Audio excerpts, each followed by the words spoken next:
We're talking about MCs who have been up here. We're currently very, very blessed. We've got a wonderfully talented lady. She goes by the name of Keedz. She's all the way from South London. Jeez. Keedz, please say hello to everyone. Hi, everyone. Yeah. People, you're right. Good, thank you. We're good. We're very happy to have you here. Thank you for joining us. Thank you for having me. I see you've been settling, got a little sippy in your drink. Yeah, man. Been enjoying the wings from Wing Wing. Shout out Wing Wing. Obviously, we want to get to know you as an artist. Yeah. Now, you've been in the scene for a little while now, so we just want to talk about.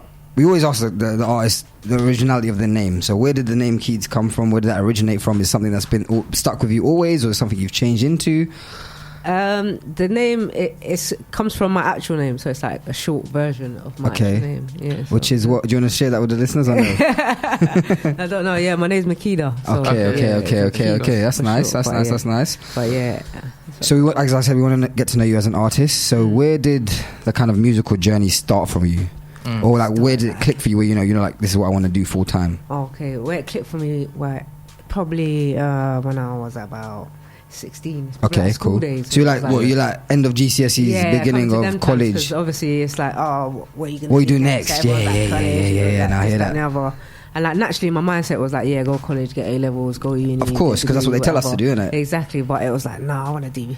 I kind of thought like there was no 9 to 5 that was really appealing to you. Yeah, exactly. Nothing 9 to 5 of music. Like, yeah, this is what I want to do forever. Like it was always music, performing arts. So I hear that, bro. I respect that as well, man. Yeah, from then it was kind of like, all right, yeah, I need to figure it out. But like I continued to study like while I was like sick. But we got to do that hustle, innit, man? Yeah, exactly. I love the way you're so gender neutral with your terms as well, bro and bruv. So far for Keedz, I feel like I'm gonna have to count this. I'm a loud man. What kind of music were you listening to? Was in the household when you were growing up, and do you feel that's kind of like influenced you as an artist now? You got a Ghanaian background. I got. Do you know what? Yeah, obviously like. Obviously, I love Afrobeats and I grew up on that stuff, but my main influences came from like watching people like Michael Jackson and stuff like that. Okay. You know, like he like watching him, that kind of made me want to perform. I wanted to perform. You know, I mean, but obviously my path was rap. I hear that, man. You know what I'm saying? So it was like, So you touched on Michael Jackson, and obviously leads into the next question. Was there like a project or like a body of work where you like, you know what, boom, that's inspired me to, at this time when you're like 16, that's inspired you to be, oh, that's what I want to do full time, even if I'm going to work and get my A-levels, go uni, I'm still going to push the music thing. Was it like a certain thing that you saw or listened to that inspired you to do that? Like, no, do you know, like back then, like I wanted to do it, but like it seemed very impossible at that stage because it wasn't like now where there's like YouTube is so accessible and video guys are so accessible and you can jump on radio and just get your music out there as easy. Like back then it was not like that, so I always wanted to, but whether it would ever happen, I thought, but I always said to myself like it has to. And then obviously as time went on, you get what I'm saying, like so I used to make music, you know, like Bluetooth things, yeah. And then like obviously as time went on, like ways to distribute your music expanded. So it's like then I started to get little platforms. Sick. That's when things started to happening. Really. Wavy. So we're talking about Let Me Introduce Myself, your mixtape, July EP, sorry, from 2017 July. At the start of it, the first track, I keep forgetting to pronounce it, Grime-monology. Yes, come on. You mentioned going away and coming back from music scene. Is there a particular reason you took a break from the scene, and is that something you'd like to touch upon? No, it wasn't even a break. It was just more, well, it kind of was a break, but just a break because I was just making new material. Not because okay. I hear that then. So it wasn't just like a mentally like just. It was just a visual break, like people. Okay. You still working? The behind the scenes stuff. I hear that. You just close the doors, do your thing, then massive release. Sick. So I managed to have a listen to it. Like I said, absolute banging. I think you get a taste of your versatility through all the tracks. All of them have a different vibe to them. You got a bit of grime, Afro swing from what I thought, R&B, soul, dancehall, a little bit all of that stuff. So thanks. You're a versatile artist, is what I would describe you as. Do you have a preferred genre, or does it kind of depend on your mood or the mental space you're in, or how would you describe your kind of like your go-to thing? My number one genre is grime. Like, that's perfect. Like my go-to. Yeah.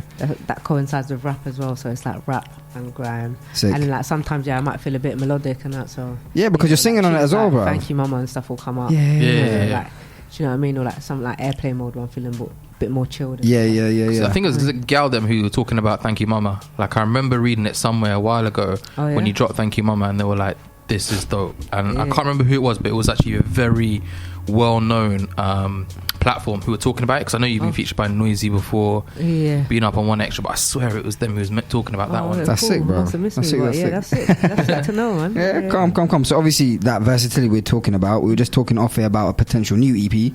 Or was it a mixtape this time? No, it's an EP.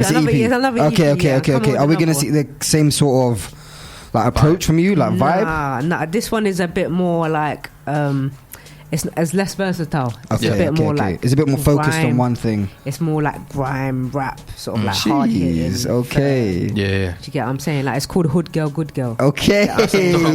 Exclusive. When's that dropping? That's like it'll come soon. You're gonna send it to us to play, sooner than you think, though. But definitely. Okay. Yeah, you spoke earlier about Your Mama and that track, and I learned that you were actually the director of that music video as well. Thank you, Mama. Sorry, Your Mama. What am I trying to say? Your Mama. Should have called my mum, yeah. Thank you. Sorry. Keedz is giving you the eye, bro. She's from Clapham Junction. She will slap you. She helped that wing, brothers. My mouth is spicy, brothers. Mixing up my words, bro. I let you off. But yeah, thank you, Mama. Sorry. Is that directing kind of angle something you're looking to continue doing? Nah, you know what? I just like to be creative with my music and what I write. Okay. Like the visual thing. The reason I done it is because like I was my own machine. Do you get what I'm saying? I was doing everything like recording, like shooting my videos, arranging the videos. Like obviously, if a director's taking long, I'm not gonna delay myself. Okay. I direct it. Do you get what I'm saying? But sometimes when I write a song, sometimes you like see a visual for it. And I saw a visual and I thought, all right, let me try and like make it come to life. Sick. So yeah, that was wavy. My question to you is this, right? We talked about a break earlier, and you're a female MC, and I feel that for many years, women in the scene have been like overlooked.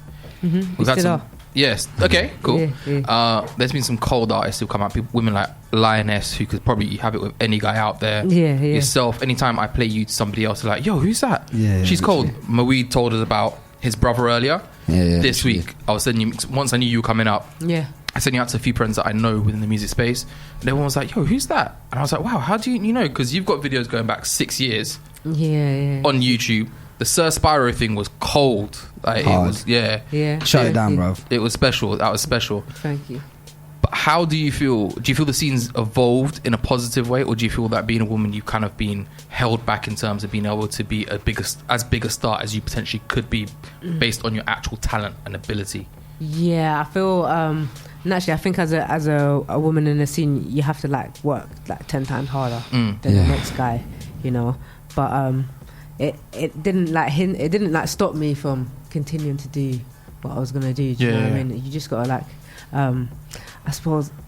I've been doing it for a while now, but I say, like, you say it dates 6 years back, and it's true, but I say I possibly wasn't taking it that serious at that stage. It was more like, oh yeah, I wrote a tune, and then my friends are like, yeah, this tune's sick. So it's like, ah, cool, let me do a little video then and like put it out.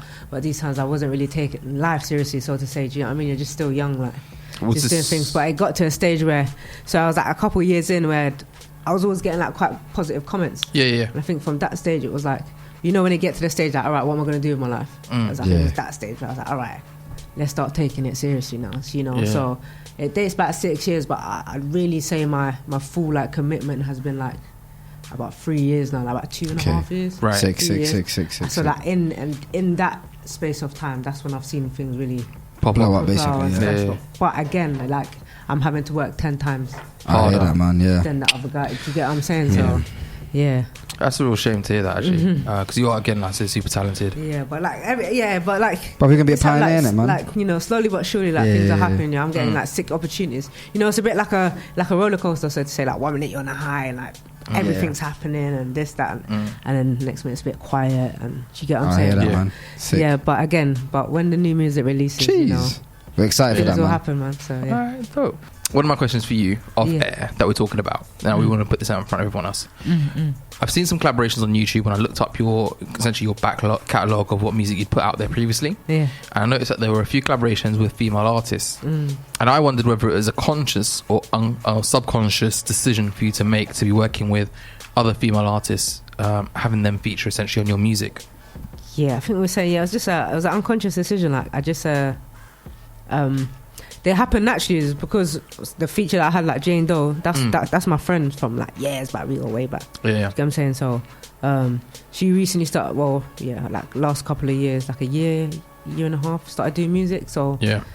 When she did start doing music, obviously I had a beat, and it was more like her kind of sound, the beat, even though I was going to use it. Yeah. So she wrote a verse, I wrote a verse, and then when we recorded it, everyone like around us was just gassing it up, like, yeah, this sounds cold. Yeah. So then from there we done a video, and then bang, yeah, that's where it came from really. So yeah, it wasn't a thing where I was like, yeah, I'm only going to feature with women and stuff like that. No, I'm not really about like dividing genders and all that. I'm just doing my thing. Yeah. Okay. Cool. So on that particular track, it was a lady called Jane Doe. And on that track, you happen to mention going to uni. Now, what I wanted to know, because you already told me actually, where did you go to uni and what did you study? I went to uni in Manchester, Manchester Uni. Yeah. Shout out to Manchester Uni. Anyone locked in over there? Yeah, get your gun fingers out. Go on. I studied like English and drama, combined honours. But you weren't on like the main campus of the city though, were you? You were in like dead in some dead bush and dead. Did you make friends with any sheep? Did you have to learn how to hunt for your food, fam? No, just it was a world away from London. That's for sure. What was that transition like for you, just as a person? You come across a wide range. I mean, you live in London, so you already come across a wide range of people. But then you come across a next kettle of fish where they actually hunt for dinner. Yeah, a lot of them. Like, no, so honestly, like I was like the first black person people had ever met. And stuff. I was going to ask that question, and it was just like, wow, this is mad. So yeah, like next kettle of fish. Yeah, no, because I remember going to uni at one point away from London, and you were literally the only ethnic minority this person's ever met, and that was a crazy situation. I'm saying, like bare little things, like like in my flat here, like there's one story here. Imagine, as like I don't like Asian. As black people, we like wash our meat before we cook it. So obviously I'm in my student accommodation. Yeah, I'm about to have some chicken, so I'm cleaning the chicken, and obviously one of my white flatmates comes in and he's just like, what are you doing? Like, what on earth are you doing? Really? Yeah, it's like I'm cleaning some chicken, like. But he just thought that was the absolute, like, he thought I was mental. You know what I'm saying? And I was just like, no, you gotta clean it, man. Like, you can't just like get it from supermarket, take it out of the packet. Yeah. So I started showing him the reasons why you need to clean it, etc., etc. But it was just like little things like that where obviously growing up, like that was just natural. Like everyone I know cleans. Did he just put salt on his chicken and put it in the oven? No, he takes it out of the pack, slaps it on the tray, whether it's straight in the oven.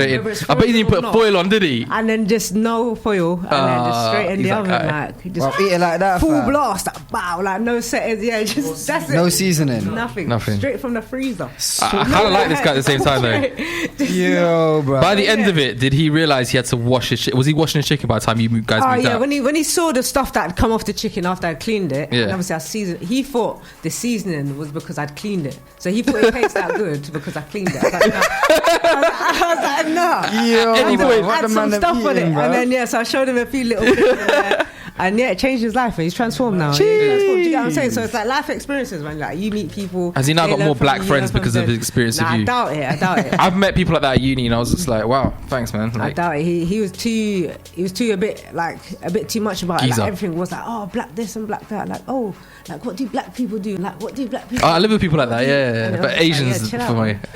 No. I had the same situation, and they're like, yeah. So what don't you find offensive term-wise? Like, appreciate you asking me the question because you probably never had this experience before, but it's also a very weird conversation for me to be having. I'm saying, but like, I didn't take no offense. I just sometimes where people you can't really blame them. Educate them, innit? Yeah, sometimes a bit of ignorance, but whatever. It is what it is. So obviously you had your own headline show in October. Yeah. I was not there, unfortunately. I'm gutted. But I saw the videos on Instagram. They looked live, bruv. It was popping off. You look like you're having a sick time. Like I said, I've seen footage from it, super wavy. How did that make you feel as an artist, especially to know you have that kind of fan base and support for your music? No, it was a massive achievement, and it was just like proof to like everything that you've been doing, everything you've been it's for a good reason, isn't it? Yeah. Like some stuff are happening. Sometimes things might not feel like it is, but there are something like that was like a massive achievement. Do you know what I mean? And they always say, there's that saying, like, what you want is on the other side of fear. Everything sick, you want is on the other side of fear. Dropping knowledge, I love that. So that was something that was quite threatening to do. Okay, sick. I'd done it, innit, and I'm on the other side now, so yeah. Taking steps now. We have to cut that, bro. I've also just realised how softly spoken you are, about how much of like a G you are in your music, bro. Bro, I just realised like it's like a massive difference, isn't it? Yeah. Couple of shots before you rap, yeah. Yeah, many people say that, but yeah, no, it's just like I'm not like 9 to 5 just energetic. Yeah, like yeah, no, I hear that, man. Although when it's time to perform, it's time to perform. But although in the mornings when you're playing music, you are very energetic because you keep putting it up on Instagram story. Is it too early? I'm like, no, it's not. It's great music. Just keep going. You obviously supported Clue as well. Yeah. End of January. What was that like for you? Is it one of the biggest stages you performed on, and has that led you to kind of inspired you to do perhaps more performances this year? Yeah, like it's not. It's an iconic like venue. That's sick. Yeah, it's not one of the biggest ones I've done. Like, I've done bigger, not to sound arrogant. Yeah, no, of course. I just wanted to know. Was that the one with Skepta BBK? Like I've done, Oh yeah. I saw that. Yeah, the BBK festival in the O2 Arena. Jeez, that was mental. But yeah, the Clue one that was sick. That was BPO Sounds. Yeah, the label you're signed to. Yeah, the label I'm signed to at the moment. It was the launch for them as well. Yeah, we were there. Clue's headline show. So yes, I was a support act, and yeah, it was sick experience, man. It was wavy. Last question, and touching upon the whole like support of the female artists in the industry. Are there any artists that you rate at the moment, but may not be getting the props they deserve? If so, give them a little shout out. Female artists, yeah.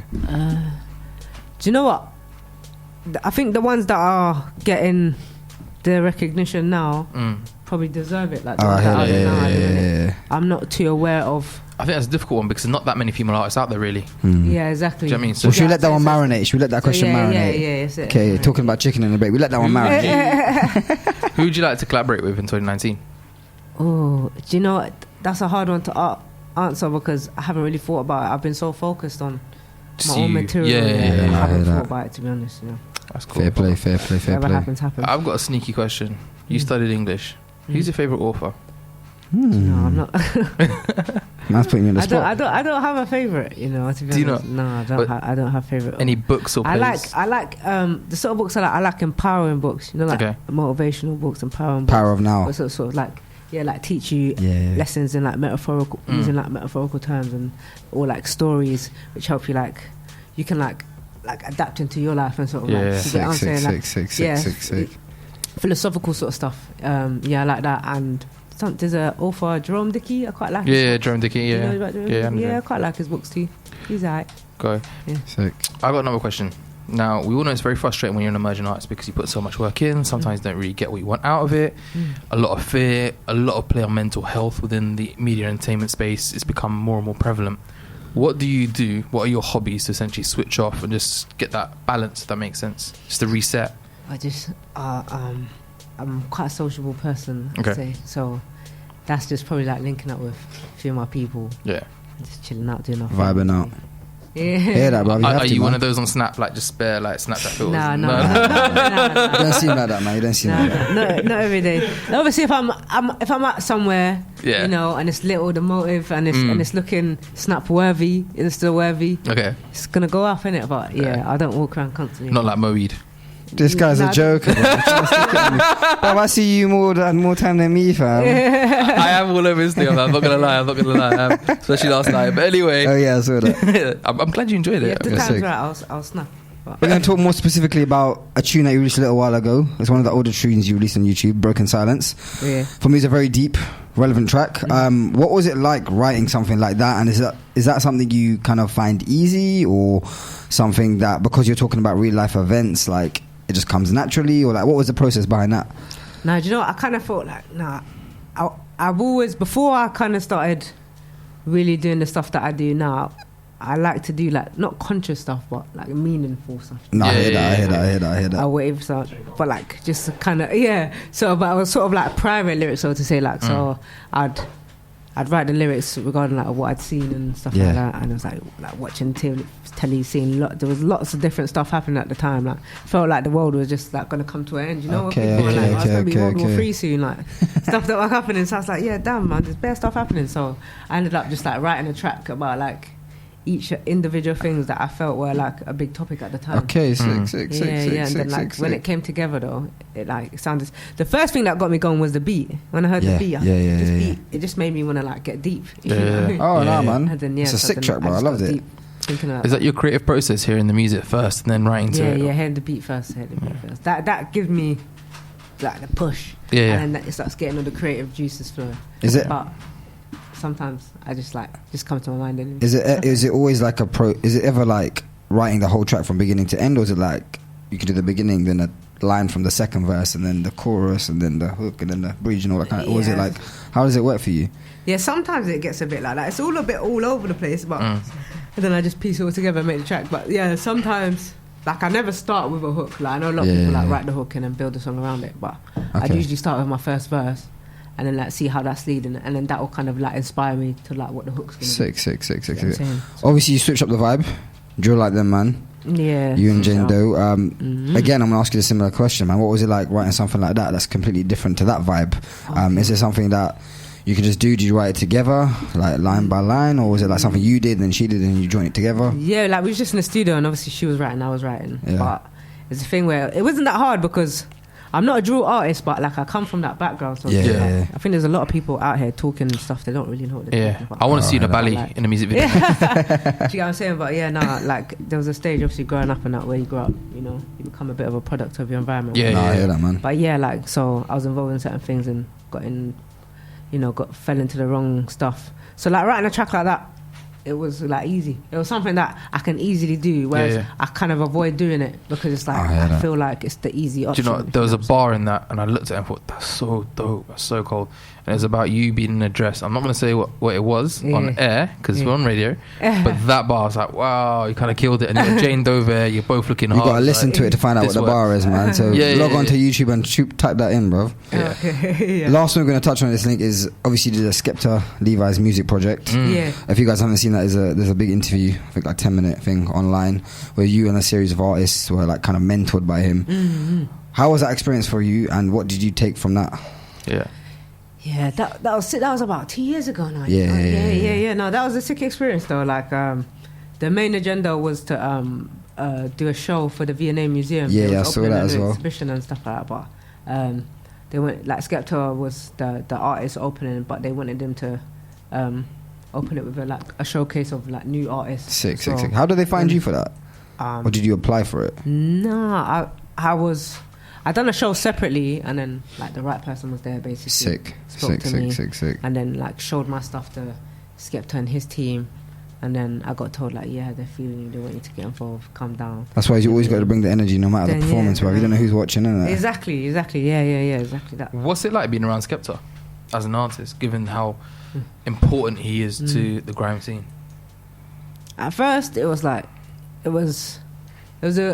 inspiring in a way, because obviously it showed like 1 minute I'm just like in my room like writing tunes on my own, and that, and then like next minute like I'm vibes and like having like one-on-one conversations with a guy that's been there and done that. Do you get what I mean? And kind of proves that like everything I'm kind of doing is going the right way. You're going the right way. So that was sick reassurance. But like after you get over that, like Skepta, like I seen him, like I've grown up listening to man.